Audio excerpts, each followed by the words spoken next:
Positive Thinking by Vincent Peale.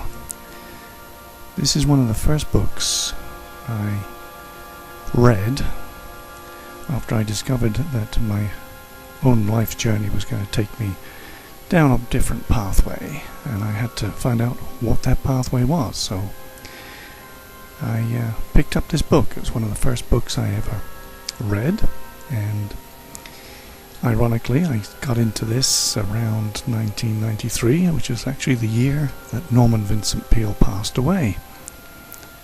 This edition is actually one of the originals. It's somewhere from 1954, 12th printing, and it's an interesting statement of the times. I mean, we've got the likes of Freud and Jung back in those days,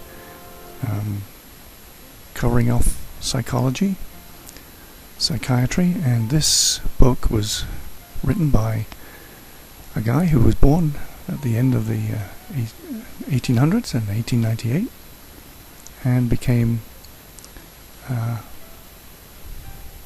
a religious person working in I think it was a church called Marble Collegiate Church, somewhere in the 30s, and he teamed up with somebody to write some books, and then wrote this one, I think, on his own, pretty much. So this, as I say, was one of the first I came across, and I'll show you the contents here. See if this camera will keep in focus, but there's about 17 chapters, of which I'll cover a few. But it's quite interesting. The titles themselves cover off pretty much what you need to be doing or looking at in terms of self-development. 1, believe in yourself, creating your own happiness, trying to get a mindset of don't believe in defeat. Now bear in mind, because he was a religious person, much of this is all about the Bible, Christian Bible. But that notwithstanding, you can get a lot out of this book regardless. And there's a lot of anecdotal stories, a lot of which are got provenance, which means it's got people's names, but there's also a lot of stories where there's not a lot of people's names. Now I've put yellow tags on this to sort of help me go through this a bit. And as I say, there's in different chapters you get different aspects, like in a peaceful mind generates power. The essence is the secret lies in a change of mental attitude. One must learn to live on a different thought basis, and even though thought changes requires effort, it is much easier than to continue living as you are. And there's some pointed little pointers in this book about how to proceed and get better in your life, get more out of life. In How to Create Your Own Happiness, Chapter 5, he talks about the happiness habit is developed by simply practicing happy thinking, making a mental list of happy thoughts and pass them through your mind several times every day. And let's see, expect the best and get it. This chapter talks about working up an where are we? Quite simple. I merely learned the magic of believing. I discovered that if you expect the worst, you'll get the worst, and if you expect the best, you'll get the best. It's this will obviously cover things like self-worth, self-esteem, and let's see what else. How to break the worry habit in Chapter 9. Talks about famous psychologist who says that fear is the most disintegrating enemy of human personality.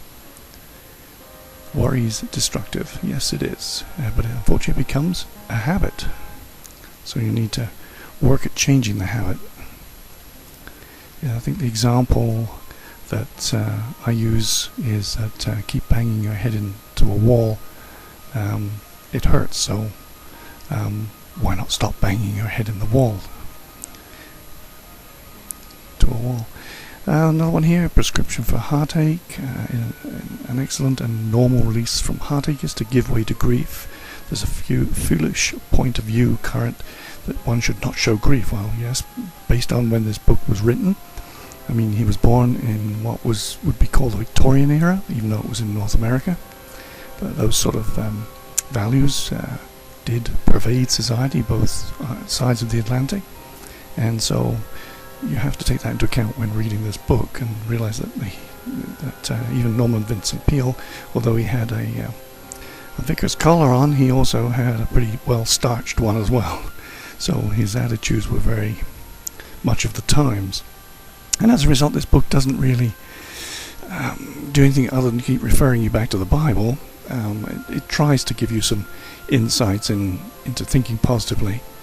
It tries to cover some of the aspects of it, like self-worth, self-esteem, repetitive thinking, like you always land up thinking the same way when you hit the same situation, and the trick is to go in a different direction and to give yourself an opportunity to make a decision that leads you down a different pathway than what you would normally go down.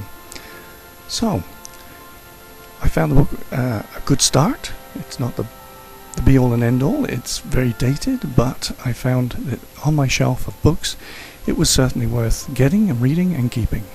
And I sometimes refer to it. And I do like the fact I've got an old edition.